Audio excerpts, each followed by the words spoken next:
سعودی عرب میں یوم اقبال کی تقریب منعقد ہوئی، جس میں سفارتخانہ پاکستان کے افسران سمیت شاعروں، ادیبوں اور کمیونٹی ممبران نے شرکت کی اور شاعر مشرق کو خراج عقیدت پیش کیا۔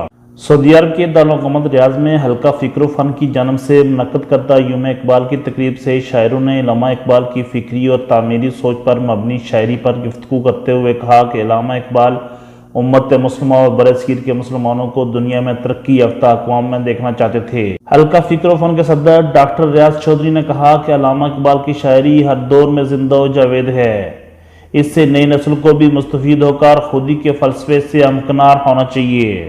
سفارتخانہ پاکستان کے کمیونٹی ویلفیئر اتاشی محمود لطیف نے کہا کہ علامہ اقبال کے افکار ہمارے لیے مشعل راہ ہیں۔ انہوں نے پاکستان کی صورت میں جو خواب دیکھا، اس کی بدولت آج ہم آزاد فضاؤں میں سانس لے رہے ہیں۔ علامہ کی شاعری کو لوگوں میں فروغ دینے کی ضرورت ہے تاکہ وہ اس سے مستفید ہو کر اپنے اندر چھپی صلاحیتوں کو باروکار لا سکیں۔ تقریب سے ڈاکٹر طارق عزیز، وقار نسیم وامک، مخدوم امین تاجر، چودھری سجاد، رانا عمر فاروق، ڈاکٹر محمود باجوہ اور دیگر نے علامہ اقبال کو خراج عقیدت پیش کیا۔ الیاس رحیم، KE نیوز، الریاض، سعودی عربیہ۔